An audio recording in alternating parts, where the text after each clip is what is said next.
Welcome to another edition of the Basketball Teacher Podcast. Our mission is to bring you discussions on a wide array of topics in the coaching world to grow players on and off the court. You can connect with us on YouTube, Facebook, and Twitter, and also reach us directly through email at basketballteacherpodcast@gmail.com. Now, here's your host, Coach Mike Hernandez. Welcome back, everyone. Thank you guys for joining us here for another episode, wherever in the world you're listening to us from, whatever platform you guys are listening to us on. As always, thank you guys so much for the support, messages, tweets, emails, all the great things that you send the show's way. As always, keep those things coming, especially ideas for episodes that you want to hear, questions that you have. I love getting those, and I really appreciate all the stuff that you keep sending my way. Keep it coming. Today, what we're going to talk about is a topic that has been something that I've discussed before in some other episodes in different capacities, but it's so important. And this is a little bit of a different angle on this topic, and that's specifically focusing on staff cohesion, the idea of working as a staff for a common goal, how to make sure that every coach has their role, how everybody has a role, especially during a game situation, so that coaching staffs are being used the right way and game decisions can be made the best way possible. So we're going to kind of talk about some concepts about how a good staff can control the game, about conversations that are productive and how to have those productive conversations between players and coaches, how coaches can be interacting with each other and kind of debriefing after a game. A lot of really good stuff to get into about the dynamics of a coaching staff working together. So we're going to jump right into this with my guest, who very, very excited. He has a new position that he has taken under. He's the former assistant men's basketball coach at Hastings College, now taking on a new role at Carroll College. Very happy to be joined by Coach Bryant Knigge today. Coach, appreciate you being able to come on and talk to us. Congratulations again. How are things going? Hey, Coach, thank you for having me. Things are going really well, really fast right now, but yeah, things are great. And thank you for having me. I think everybody says this, but I can't, state it enough how important these podcasts are and for the learning community. And I just really appreciate the opportunity to be on. Absolutely, Coach. Let's jump in with you and your basketball journey and your coaching journey, and talk to us about where the game of basketball has taken you, where that coaching journey has taken you, and how you ended up at Hastings, and now how you got to Carroll College.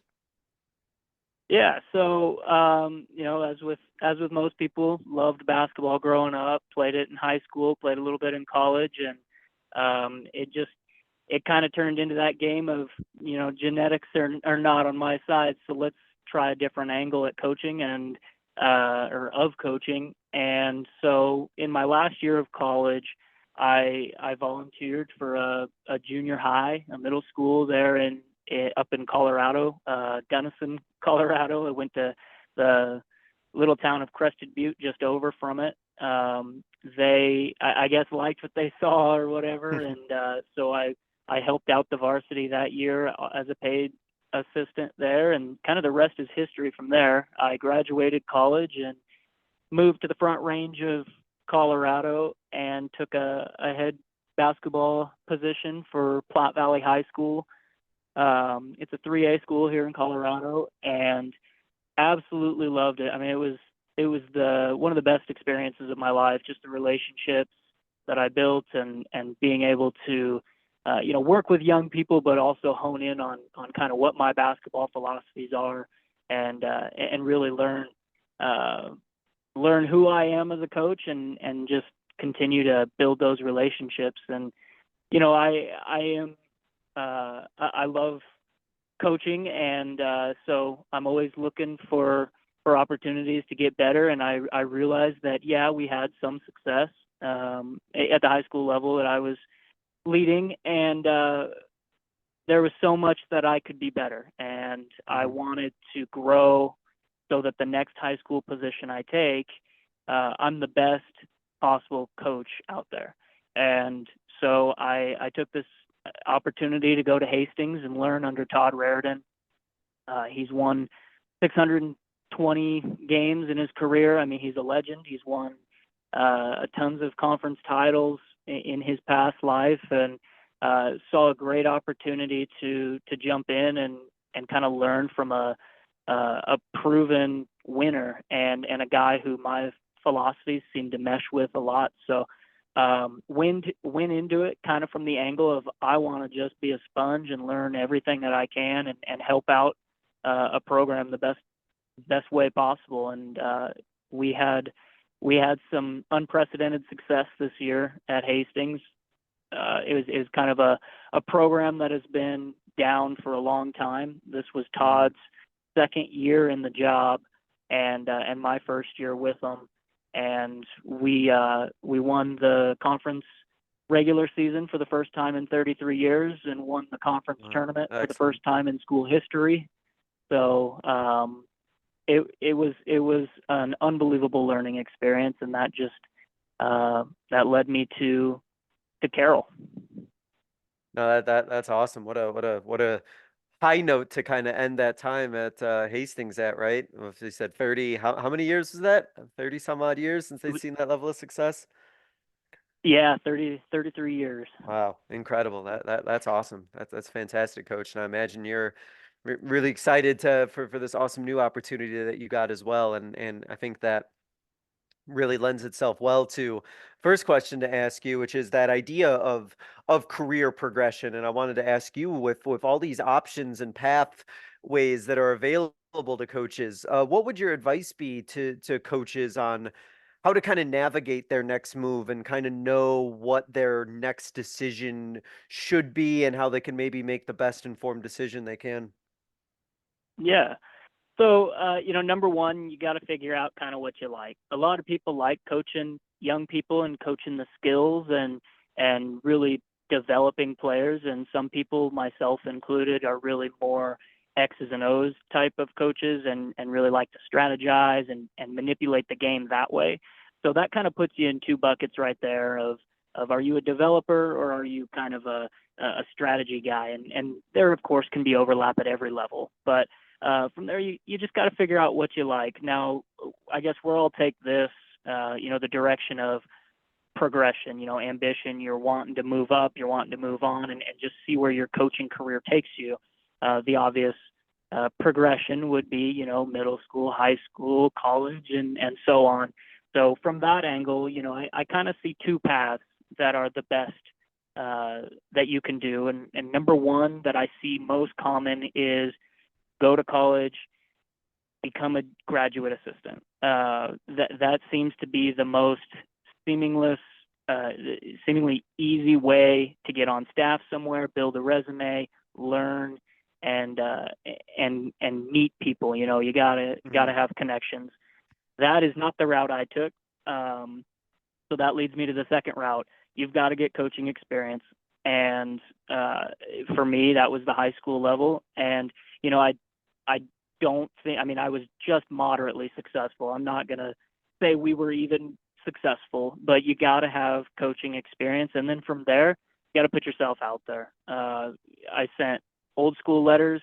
I sent emails to just colleges in the area, and Hastings had a need and just kind of fell into it. So volunteering or taking a low level assistant, being willing to do whatever it takes, that's kind of the second route. And I know that probably a lot of listeners on here are high school coaches, and some may want to move up, and that is honestly the best way I can see doing it, is having that experience and then reaching out and just putting yourself out there, be vulnerable. But with that comes, just the endless dedication of learning the game. Watch middle school, watch high school, watch girls, watch WNBA, NBA, watch whatever you can. Don't just watch the game, of course. Study the game. What decisions is the coach making in these situations? What sets are they running when they're down two? Really, really dissect the game so that you can, just know the game when it becomes your opportunity to jump into a role. Yeah, one of the things that is so great about where we're at right now technologically and kind of as a society is so much stuff is at your fingertips, which obviously can be overwhelming. But like you said, to your point, that idea of there's so many opportunities, right, to learn the game and understand the game and dive into what's happening and watch full games and watch replays and watch all these like really uh just really dive into it in these high level concepts or uh whatever it is you want to learn. There's so much out there to learn, and definitely I can get the sense that you really took that advantage of, using, whatever footage or film or games or whatever was out there to really study all those nuances and develop your basketball coaching IQ, so that when those opportunities came, you had a lot that you could talk about on the basketball side.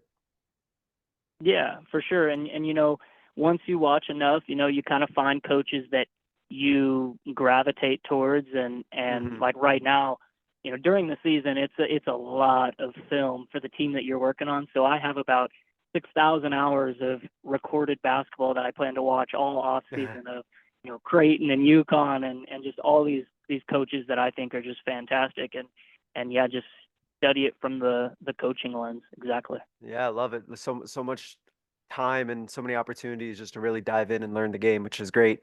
All right, Coach, I want to start by asking, as we kind of transition to this topic about staff cohesion and game management, about with your time at Hastings, as if I pick your brain about that, talk about the different roles that staff members had at Hastings, and how did each coach kind of play their role in making sure that the game ran smoothly and that everybody kind of knew exactly what they needed to be doing in those game situations. Sure. So we had three assistants, and then obviously the head coach. Uh, and to be honest with you, I don't know some of the things that go through the head coach's mind, but he's a genius. So I'll skip over him. But from an assistant Sure, standpoint, yeah.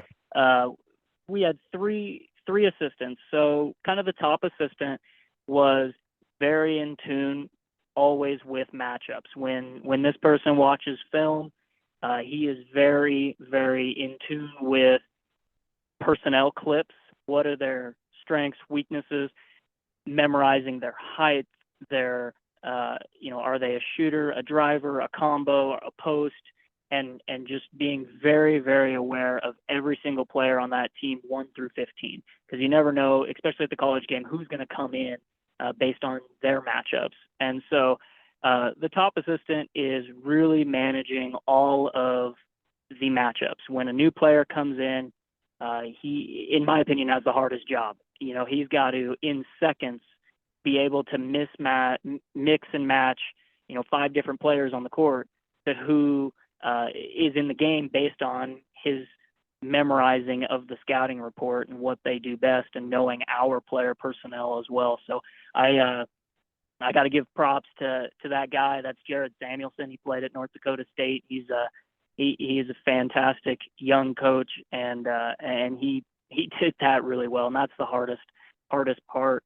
The next assistant role is very not necessarily a defensive coordinator, but very in tune with the plays, the Hmm. offenses, the actions that the other team is running. So when this person is watching film, they're memorizing sets, they're trying to pick up cues, if it's a horns, if it's a box, what do they normally go to? And being able to communicate that in game. So we have a matchups guy, and we kind of have an actions guy, communicating, trying to recognize what's happening, and then also doing that within practice as well, running the scout team and kind of getting the scout team ready to know the opposing team's motions and their most ran sets, and kind of picking out the times where they run them. What do they normally run after timeouts or right out of halftime, and things like that, and just being really in tune with the X's and O's of the opposing team. And the third, or the next assistant is, it seems like such a simple thing, but it is crucial to have, and that's somebody keeping track of fouls and keeping track of timeouts. Yeah. Fouls, there's say your big man gets his third foul, there might be a 10-second difference between when the coach hears it from the scores table or when the assistant yells, "Hey, that's 4." And by that time, the ball's already thrown in, and they're going right after him. So having somebody that's very aware of our foul situation, our timeout situation, but also tracking the game. So we've built this in-game tracking sheet where we're tracking, and I can send you this. I don't know if you have a way of downloading things off of your podcast, but I can send a template definitely. And so it's an in-game sheet, and what it is, it basically has a table with our sets, another table with our motions, and then a table of basically how the other team is scoring. So for instance, just like you would in a scores book at the table, if we run play number, call it 1, and we score, I'm going to write a 2. If we run play number 2 and we don't get a shot, I'm going to put an X. Or if we hit a 3, I'm going to put a 3. And so, at halftime, you can look at it and be like, okay, these sets have worked, these sets have not. We've scored this many out of this motion, and we haven't really gotten anything out of this motion, so it's looking like we need to continue to do this. And then on the flip side of that, the tracking of how they're scoring, because there's always 2 questions that most coaches ask: what's working and what's hurting us, and so you're tracking on their side how many they've scored off of post ups, or how many they've scored off of dribble drive or pick and roll, or just those sorts of things. So at halftime, you're like, hey, maybe we need to change our pick and roll coverage. They've scored 14 off of this, or our dribble drive's terrible. We need to have better gap help, and maybe adjust who's guarding who, and you can relook at matchups. And so it's a very quick and concise way to look in the few minutes that you have as just a staff at halftime to see what's working, what's hurting us, and what we can adjust to at that. So that's kind of the in-game rules that we have for now, and or had, and it seemed to really, really work for us. And now the last thing I do want to mention is a hierarchy. So whether it's explicitly stated or it's something that comes about, there's an obvious hierarchy, and there should not be an ego about that. The head assistant should have the head coach's ear.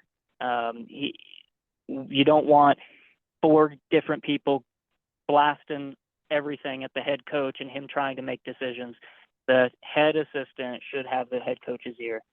The other assistants should have the top assistant's ear, if that makes sense. So if the other 2 assistants are seeing something, they should probably go to the head assistant first and kind of use that as a filter to get to the head coach. So it's not just blasting away at the head coach. And a lot of times if one of the lower assistants in the hierarchy is seeing something, just yelling it across the bench addressed to the top assistant, a lot of times that shows, you respect the hierarchy, you understand your role, you've embraced your role. But a lot of times the head coach will also hear that you made that suggestion while you're doing it.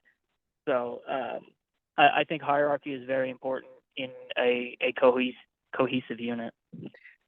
One of the things that you mentioned about a couple times, obviously, is people's responsibilities in the way that they take in information that they saw on film and then use that in relation to information they're going to use during a game, or the way they'll respond to something based on the knowledge that they have on things that they saw on film. So I wanted to ask for you about how did your process of watching film evolve? Like, how did you kind of learn how to watch film, quote unquote, the right way, so that you were looking for the right things and being able to do so efficiently as well? Yeah, so kind of my process for going about this is, when I'm building my scouting reports, is I'll have every player on my report, and I'll start. We use Synergy. I think it's similar to Huddle. I don't know how many high schools use that, but you can kind of break it out and look at every single player and kind of get a little bit of feel for what they do individually. But then when you're watching the games, I usually try to watch a few of their most recent games, and then as many others as I can fit into my time schedule. But recognizing kind of what they like to do. Are they more of an inside out? Are they more a push? Are they more a slow the pace down? Kind of recognizing that early on, because then you can start to pick out, okay, that was a set. That was, their motion. That was their transition. So you've broken it out there. And then it kind of just opens up from there. Every time you see a set, you write it down. And then, if you watch multiple games, 3-4 games, you see that same set here and there, and you see different ways they get into it, and then you see the times they run it, and you can find trends in interesting ways, like, oh, I've seen that set before, and it seems they always run that after a timeout, or they always run that when they just need a bucket, when they're trying to kill a run. And so you can prepare your team for that by calling it out or talking about it during scout at practice, that, hey, we're on a 6-0 run. They're likely going to come to this play because that's what they do. And more times than not, we're right. Just getting ahead of those things. And so to answer your question, not just getting so bogged down in how good the other team is, or just the eye test or anything. Because I know when I was a high school coach, a lot of times I'd just get film just to watch them, and I didn't know what I was doing, or whatever. Yeah. Just kind of get a feel, like, oh, are we better than these guys, or type of thing. But really advancing that knowledge of the game and being able to pick out those X's and O's and those trends that they do has really kind of changed a lot of my thinking as far as going about film. Yeah, I think the idea of being able to, pick out those tendencies, like you mentioned, be able to say, oh, like when this happens, this is how they're most likely going to react, or this is a set that they really like to get into when they're in this situation, or being able to pick up on those things. Because, that's the stuff when, in the pace of a game, it's really nice to be able to have that information that you could just kind of pull out almost in your back pocket, like, and be like, oh, wait, like we're in this situation. I saw this on film, and like you said, kind of run it up the ladder and get it to the right person, and be able to convey that. Because I'm sure you can speak to this, right? That you could talk with the head coach, and have like a conversations before the game, and the head coach can have all this information, but then things always come up during the course of a game, and things can be forgotten or not known, and so do you to like be able to draw back on that or come back to that and be able to remind them and everything because you did that research, I'm sure is invaluable. Yep, correct. And quick clarification, every coach is empowered to communicate to the players during the game. So, if every coach watches film together or individually, it doesn't matter. If they recognize something, they're empowered to call it out and help the players communicate with the players on the floor. So that's another thing. I think every coach is empowered to show their knowledge and try to help the team the best way they can. Yeah, no, that's awesome. One of the things you mentioned before we started recording is the concept of how a good staff can control the game. So I wanted to ask you about what you mean by that, and let's start there about what does that mean to you about a good staff being able to control the game? Yeah, so I guess kind of what I mean by that is, number one, you got to know what you do and believe in what you do. If you're a fast break team, or if you're a slow down team, keep it possession by possession. If you're Princeton, whatever you are, believe in it and don't waver from it, right? And everything you do in practice mimics your philosophy in game. So that's kind of number one step to controlling a game, is knowing what you do and how you react within your own system. And so that kind of brings me to possession basketball. And this is not a unique concept, and there's definitely holes in it, but it has definitely helped us. And it's using possession basketball. So what I mean by that is, not looking at things as we're down 7. It's now looking at things, we're down 3 possessions. And so at the college level, when we have a shot clock, and some high schools are getting on those, it makes it really easy to do some mental math right away. So down 7 with 2 minutes left, we're down 3 possessions with minimum of 4 possessions left. And so being able to understand possession deficit to possession left or possession lead for possessions left really can impact the sets you choose, the defenses you choose. Because if your possession deficit is more than the possessions left in the game, you know you've got to slap on a press or send another guy to the glass or increase your fast break, because you've got to get more possessions out of the game. If your possession lead is greater than the possession remaining, now you're kind of in more of a use the shot clock, pick our best set that's going to guarantee us a quality shot. What motion gets us the most movement and the most control of the game at that point. And then also, it helps you not panic. For instance, we were at, I think, number 18 in the country, Morningside, who went to the Elite Eight this year. We were down 20 points in the second half. And a lot of times, myself included, when I was a high school coach, it's like, we're down 20 in the second half. This is out of hand. We're done, but if you look at it as possession basketball, you're down 7 possessions. And if it's 10 minutes to go, you're thinking, oh, we're down 20 with 10 minutes to go. Or you're thinking, we're down 7 possessions with a minimum of 20 possessions left. And so it really reframes your mindset and can help you, speed up or slow down or kind of go those different routes. Does that make sense? Am I kind of rambling there? Yeah. No. I think that we can get caught up in the points, like you said, right? And I think that as we we think about it mathematically, and especially with the way the game is now versus even 10-15 years ago, down 10 points really doesn't mean as much as it did 10 to 15 years ago. Like you mentioned, it is just a couple possessions, it is a couple adjustments, a couple tweaks, and depending on where it is that you're at and what's going on. I think that's one of the concepts maybe that we sometimes forget about as coaches, is the idea of how many possessions there actually are in a game. And when you look at it from that frame, it kind of recontextualizes like what does it mean to be up 10 or down 10 or something like that. Yep, for sure. And it's not a foolproof system, but it does simplify the game and able to have you as a coach make clearer decisions, because you again, back to point one, your system, what you run that can get you points quick, get you points slowly, stop them quick or stop them slowly,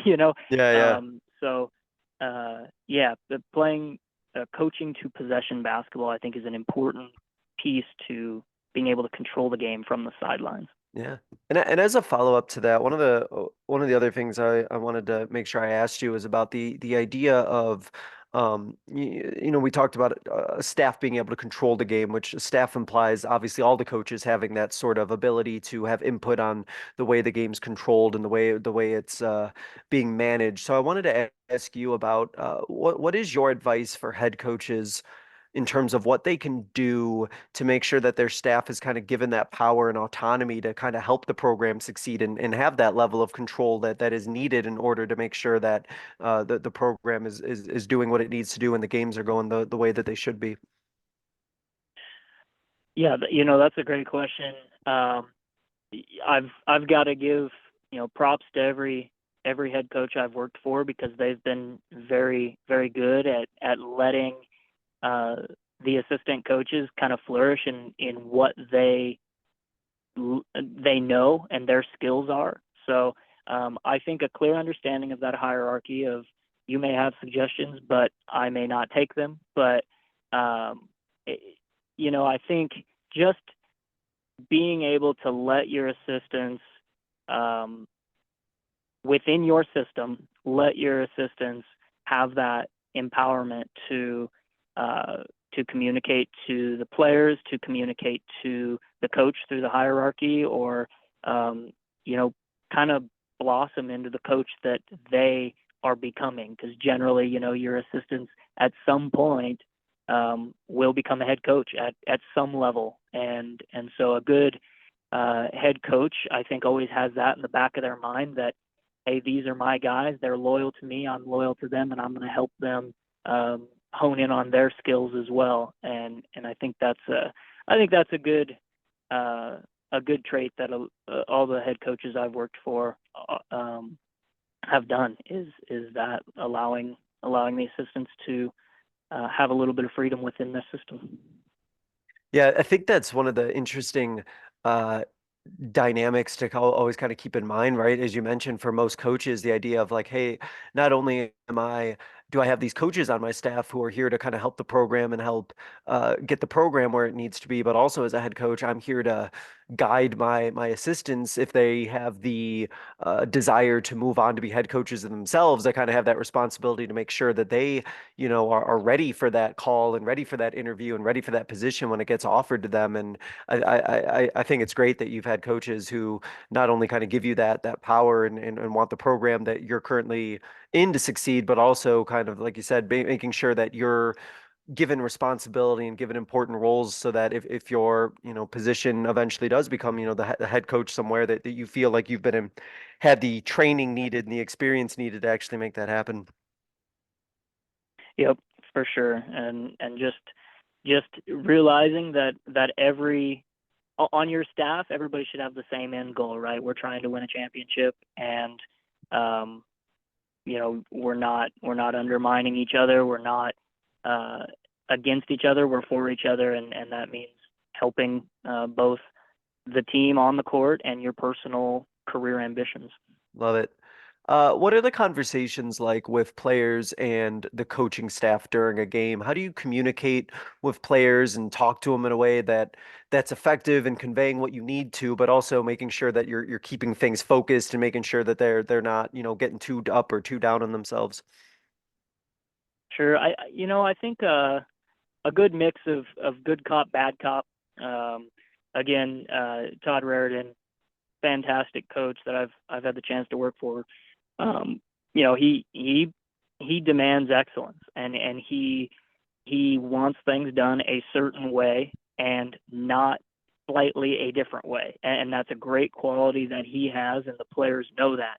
And if that doesn't happen in a game, they're going to hear it from him, and they're going to probably get taken out. And so he's setting that bar, that expectation of excellence, and they know he's the head guy, and I messed up.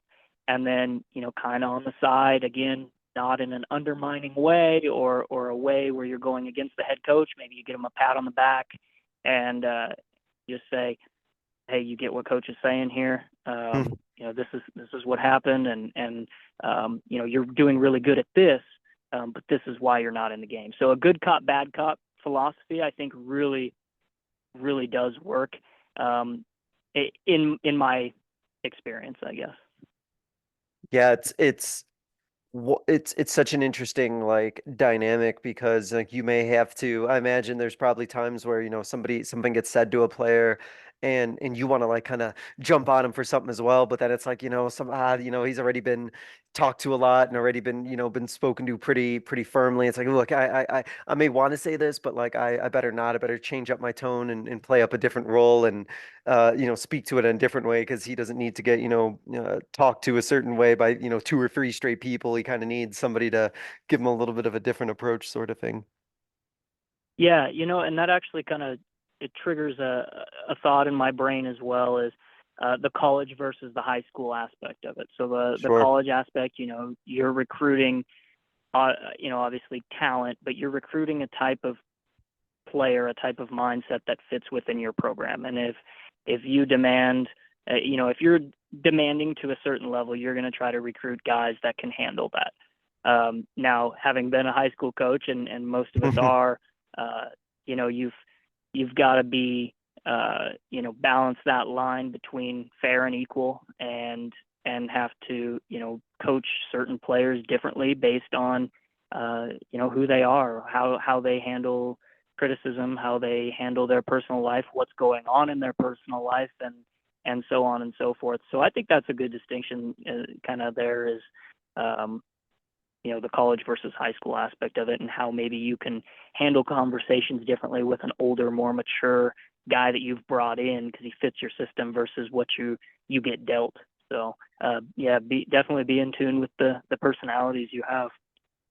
Yeah, and like you kind of alluded to about those differences, the way that you speak to like a 14 or 15-year-old. I know, for me and what I need them to get out of that conversation is probably going to be a lot different than if I'm talking to somebody who's, 19, 20 years old, in the way that, I want them to grow out of that conversation. I think at the high school level, obviously we want them to improve as basketball players, but I think even just the concept of being able to take feedback well and criticism well and still be able to go out there and do their best, like learning that lesson is so vitally important at a young age. And as coaches, I think to be able to be able to get our players to learn from their mistakes and still be positive and still be excited to play basketball, like that's such a huge victory, regardless of like what happens on the court. Yep, completely agree. So what are your conversations like then, when in a game? I'm curious now, as I'm kind of just thinking of situational stuff. How does information get effectively communicated by coaches during a game? How are you able to make sure that, in a game situation, that the communication is quick, it's effective, it gets to where it needs to be, as a coach, that you're saying things that are just really important and that you're not, saying too much or too little? How do you kind of manage making sure that the communication is efficient, effective, and, communicating everything that it needs to be communicating? Yeah, I think for my current situation, or my, I guess, past now, Hastings, we had in my opinion, a mediocre talent team, but a above average intelligent team, and so was very, very fortunate this year. So I'd probably have to step back into my high school coaching Mhm. days of that, and number one, rely a lot on your assistants. A lot of times, my assistant when I was a head coach, who's now the head coach since I left, um, he would kind of know if I took somebody out. He knows why he was out, and he'd instantly go talk to him, and I just wouldn't even say anything really to him at the moment, especially in games. You definitely don't want people to say something in an emotional state that comes off wrong. I've made those mistakes, Mhm. and so having assistants that are kind of in tune with what's going on with that. But yeah, I think you kind of hit it on the head. You're not going to go sit and have dinner on the bench. You got to be quick with it and say, hey, this is what's wrong. That, right? Validate it and slap them on the back and just be like, this is going to be a quick breather. Okay, no big deal. Okay, get back after it and really prop them up, but make sure that they know, why they're out, and maybe even, hey, remember that time in practice when coach said this? That's kind of what we just saw there. So, that's where we're at. Let's not make that mistake again. And Right. just, I think positivity is very important, whether it's in the good cop, bad cop system, or if you're a player's coach and your entire system is just very positive. I think it's really important to keep things positive. And with that idea of, being positive and making sure that the players are, uh, upbeat, positive, and focused. What do you do in terms of communication in game situations? Would you recommend between coaching staffs during a game? I know that, I've seen situations where staff members on uh, a coaching staff or like have disagreements, or maybe get into it a little bit in the heat of a game, in the heat of a battle, so to speak. What do you kind of do to make sure that, the conversations with the coaching staff are productive and are communicating effectively? How do you guys talk to each other in a positive way? Yeah, that's a really good question and a very important point. I think it does come back to having a clear hierarchy, but Yeah. also having the empowerment to speak up. So let's say it's, halftime, we get 15-minute halftime. So we're going to spend the first 5 minutes as a staff in a different room, and everybody's going to be empowered to talk about what they see and what changes they need to make, but they understand where they stand. If you're the third assistant and you say something that's good and the head coach agrees, he's going to make that change. His goal is the same goal as yours. But also, if you make a suggestion, which we all have, and it doesn't follow through, you've got to clearly understand your role, and you put that out. You may not agree with it, but learn from it too. I mean, I've suggested many things, and and glad that the coach didn't take it in the long run. So that would be a halftime situation. In game, I think using the head assistant as the filter is key there. So he knows the head coach more than or better than anybody, and kind of is more in tune with the head coach. So maybe you're spitfiring suggestions at the head assistant, and he's filtering out, and bing, one clicks, he goes to the head coach, and there you go. You've got to be okay with rejection, but you also have to be okay with going home after the game knowing that you did everything you could as an assistant, and that's always speaking up about what you see, because it could make the difference in a game, whether you're the last assistant or the top assistant. So empowerment and hierarchy, I think, really, really are important to those conversations. And I really don't think we've ever had big disagreements. I think I can't emphasize enough. Know your role. Don't accept your role. Embrace your role. And I like that. Be the best that you can in it. And, yeah.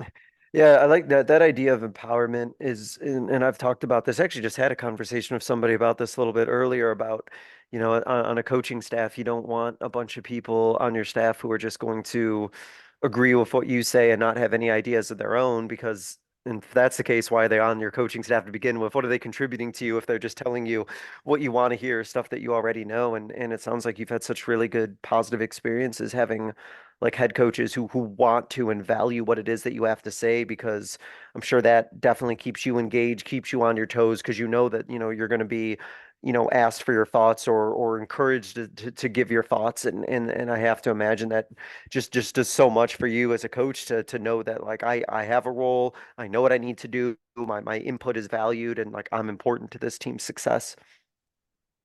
Yeah, no, that's a great point. And I always said, you when I was hiring assistants as a high school coach, is I don't care if your philosophies are 100% different than mine. I need to get along with you. We can't be nipping at each other's heels and anything like that, because we're going to grow through this. I'm going to learn from you. You're going to learn from me.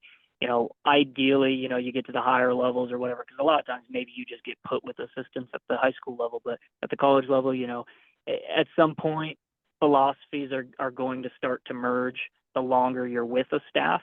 But number one is you got to respect each other, and you got to get along, because Yeah. From there, it's all about trust. And on that point, I heard this quote from somebody, I don't even remember who, but it was, best can always be better. So Coach Raridan, he is, in my opinion, one of the best, and is kind of a role model of mine. But if you go into it as he's already the best, or he's already really good, so I'm just going to sit back. I'm not going to make that suggestion because he knows what he's doing. Best can always be better, and I don't mean that in a mean way at all. But if an assistant coach sees something that's different, I truly believe that people like Coach Raridan or people like Coach Krzyzewski or anybody, they're always having a growth mindset and know that best can always be better. Yeah, I like that quote a lot. That's great. Talk about what happens kind of in the game situations. What are you talking about as a coaching staff during a halftime situation? So when halftime comes, are there roles as to what you need to be doing as a coach? How do you kind of debrief in a halftime situation as a coaches? What kind of goes into that situation? So we try to keep it concise, the stuff that matters, try not to be emotional and talk about, mistakes or things like that, because it does no good. We try to keep it quick and concise, and we really use that in-game tracking sheet as a template. So it's always what's working, what's not. And so, you walk in and you're tallying your stuff while the coaches are talking, and boom, when it's your turn to talk, it's okay, what's working? We've scored 20 points off set plays, so slowing the game down right now seems to be working. We're up 10, blah, blah, blah. That's what's working. Let's stick with that. What's hurting us? Our pick and roll coverage. They've scored 14 off of this. We're playing drop coverage. Maybe we need to start, trapping it or whatever. So, really trying to keep it quick, concise, and data driven, I guess. No, and so that's, you talk about that role of like hierarchy. I think that makes for some real efficient conversations if everybody kind of knows like this is what I need to be, bringing up or talking about or having ready to kind of mention, because this, right? Those half times go by so fast and there's so much that needs to go done there. I think as you kind of mentioned, everyone having their role and having a purpose can make those conversations right to the point, and then boom, you can kind of move on to whatever's next and whatever else has to get done. Yeah, I agree. And even at the, at the high school level, you probably only get 10 minutes. Yep. So even being more quick and concise with your Gotta staff. get right to it. Yeah. I do recommend not just going straight into the locker room and start babbling. Even if it's just a minute, try to meet with just your staff for a second and hear just a few things, compile your thoughts so that you can go in and communicate to the players in more of a mindset of more of a calm mindset instead of just running in there and ripping. You know what I'm saying? And I think the hierarchy piece of that is important, but also this is what's important to Todd, what's working and what's not, or what's hurting us. So maybe your what's important to you is different than that, but maybe keep it consistent. What's always important to you and to us and to Coach Raridan, it was always that. What's working and what's hurting us. So that drove the conversations and worked out pretty well. Great. And talk about what's happening after a game. I know that might be a little situational dependent depending on how the game went, but what do you and the coaching staff debrief and talk about after a game? So one thing that we kind of started implementing this year, at the college level, it's so fast paced, and really at high school, I mean, we'd have 2-3 games a week, so I shouldn't even say that, but you're usually very quickly on to the next game. But one thing we implemented this year is one of the assistants would put together what I called a reflection report. And so while the other assistants and the head coach are really building out the scouting report, learning the next opponent, one assistant is really looking backwards and focusing on the game that just occurred. And so on this report, again, it should be concise and clean, and it's, it has, these are the sets we ran, these are the ones we scored on, this is our success rate at sets. These are the motions we ran, this was our success rate. These are the pick and roll that we defended, this is how many they scored on, this is our success rate. And so on. Post ups. How many post touches did they get? How many times did they score off of post touches? And so at the very end, you just put together a quick, concise, this was the good, this was the bad, this was the ugly. And then that little snippet goes on the scouting report the next time we play that team. Last time we played these guys, our sets were really bad, but our motions were really good. We either need to not run those sets or run those sets better, depending on what the report says, or we were really bad about defending the post in this one. Maybe we send a double on the dribble, maybe we front or whatever. So to answer your question, one person looks back and really dissects the game from every angle and kind of again puts it into a numbers, a quantitative way of looking at the game. It's I really like the and feel free to elaborate more on this, but I just really get this sense of just efficiency, or like everything is so like purpose driven and efficient that there's like no wasted like emotion or no like misunderstanding or lack of clarity as to what everyone's responsibility is. It's like this is post game situation, this is what we're gonna do, boom, this is how we kind of transition and move on. It just sounds so like clear and right to the point, and everybody knows exactly what they need to be doing. Yeah, I agree, and I think that's key to our topic today is a cohesive staff, and that's how I believe, or part of. I mean, we had some really good players. We had an All-American and Yeah. stuff, but part of why we were very successful this year is a very cohesive staff that was always efficient, like you said, and somebody looks at. So, for instance, I'm very numbers driven and analytical Hmm. about things.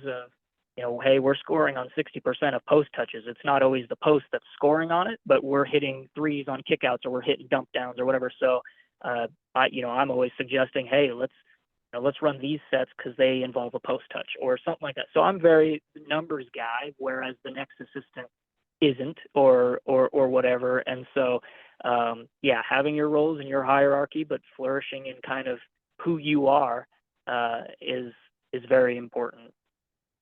Love it. Coach, as we kind of hit almost our concluding segment, there's a couple questions I did want to make sure I asked you, and I wanted to ask about, as this episode comes out, we'll be in the thick of the off season with head coaches who may be looking to hire staff members on and get assistants on. And I wanted to ask you about what advice would you give to head coaches who are interviewing assistants and looking for assistants about maybe what they should be looking for, and any just general advice you would maybe give to find the best ones for their program. Yeah. So, I think I'd be lying to say that experience is a big part of it. But you always have to get your experience somehow, and a lot of times that's taking a chance on a nobody, and that's what happened for me. And in my opinion, I'm still a nobody, and I'm still getting chances. But you find somebody that you get along with. I coach basketball as my passion and my hobby, but I'm a full-time project manager for an engineering firm. And when, we're bringing on people on your team, you want people that you're not going to be, the best friend, lifetime buddies, but you're going to get along with them.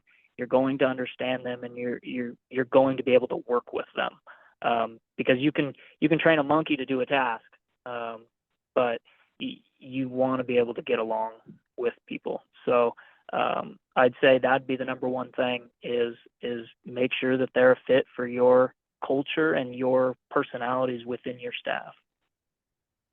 And the final question along those lines is, what would you recommend then for an assistant who's trying to navigate maybe a lot of interviews and try and figure out what staff works from them on the role reversal? What would you say for an assistant looking to hop onto a coaching staff? What advice would you give to an assistant coach to really maybe know whether or not a position is the right fit for them?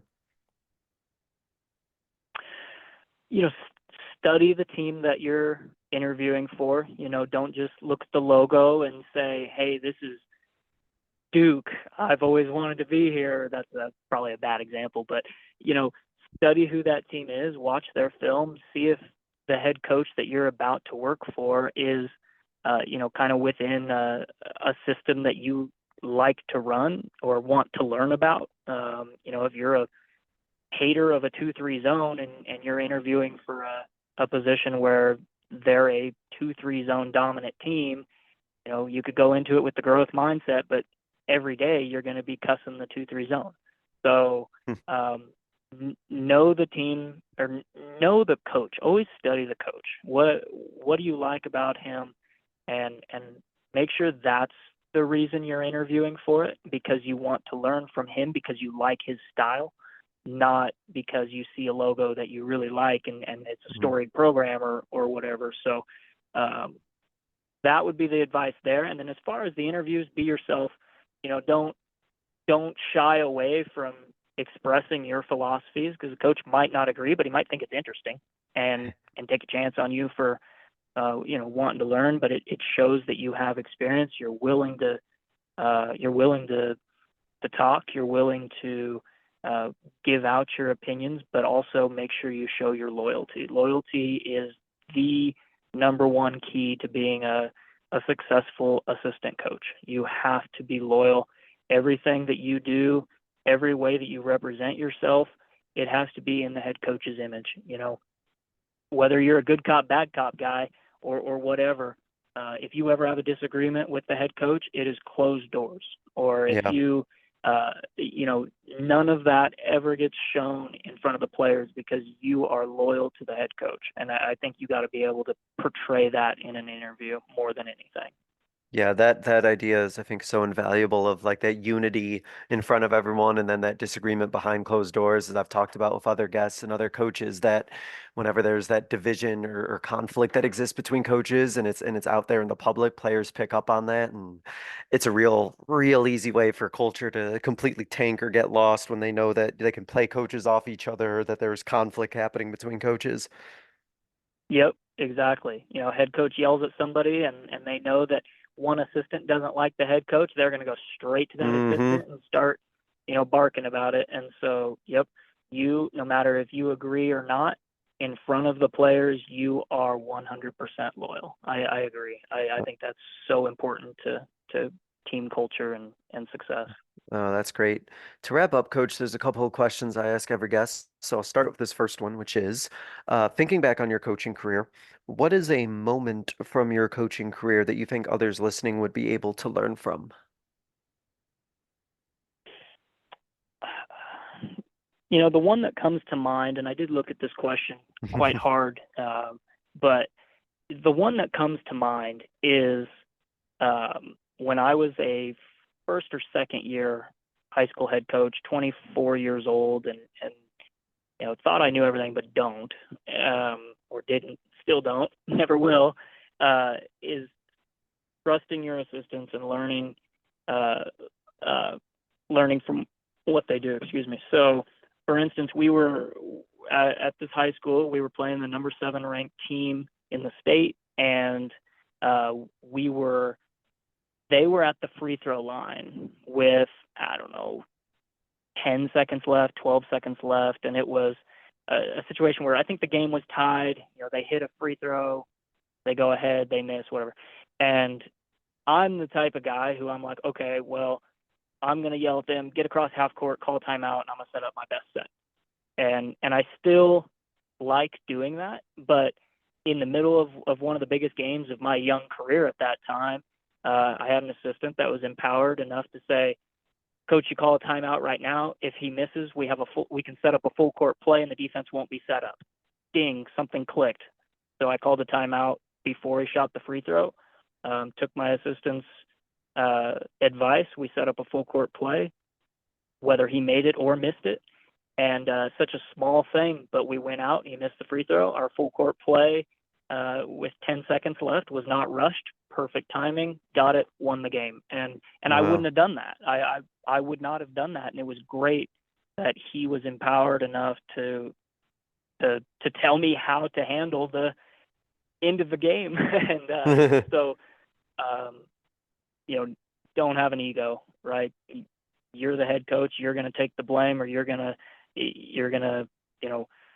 probably in the papers or whatever, you're probably going to get credit for the win, but no ego. You've got to do what you think is right, and sometimes that comes from an unlikely source at an unlikely time. That is such a cool story, Coach. That is awesome. Thank you for sharing that. And to wrap up, Coach, I give every guest kind of what I call a 60-second soapbox, but you can go over 60 seconds. I'm not going to time you, but it's your platform to kind of get out a final thought, a final message, something that you want to leave the listeners with. You're welcome to take it kind of in any direction that you want, but I want to give you this opportunity, Coach, to kind of have the floor and take it from here. um, Yeah, I could honestly, I'm probably the biggest soapbox there is, so I could go anywhere on this. But All right. having just gotten through recruiting state basketballs in tournaments in Nebraska and Colorado, one state using shot clock at the high school level and one state not. I want to see high school coaches vote for a shot clock. I think it's very good for the game. It speeds it up. It gets people more involved. It gets the game more enjoyable. I hate seeing 2-minute possessions where people are winning games 28-26, and some people will say it's leveling the playing field and whatnot. You just got to change your mindset. Use the possession strategy. Or the biggest excuse I continue to hear, and I'm slightly quietly on a public podcast calling out Colorado high school, is the excuse is always, well, we got to train someone to do it. Well, I got a solution for you. Train someone to do it. Like it's not that hard. Or the small schools can't afford it. Having been in small school systems for a long time, there are ways to afford a shot clock. It's always, and it's not just Colorado now. It's always, we're reluctant to change, and it's very reactionary and defensive instead of proactive. And I'd really like to see the high school game advance and embrace that shot clock. I will say, as a state in Arizona who's recently embraced the shot clock, it has made a world of difference. And I don't think I ever want to go back to the pre-shot clock days. So I will co-sign that, Coach. You got my support there. I'll be on there to rally and support for that cause. That's funny. Coach, thank you so much for coming on and talking about staff cohesion, the way that your staff interacts, and the way that you were a part of some great staffs, and different roles, and everyone knowing their responsibility, and the way that clear, effective communication. So much really good stuff there, and really excited to see how that translates as you enter in this next role, in this next position at Carroll College. Congratulations again, and I hope you have just as much, if not more, success as you continue on that coaching journey. Thanks again for joining us. Really do appreciate it. Yeah, thank you so much, and thank you for doing what you do. I learned so much from that, and hopefully I was able to give at least one piece of advice to a young coach as well. So thank you so much. Oh, you definitely gave more than one. Appreciate it, Coach. And thank you all for listening. This was another edition of the Basketball Teacher Podcast. We will see you guys next time. Thank you for listening to another edition of the Basketball Teacher Podcast. Make sure to connect with us on YouTube, Facebook, and Twitter, or reach us directly through email at basketballteacherpodcast@gmail.com. Take care, be safe, and we'll see you next time.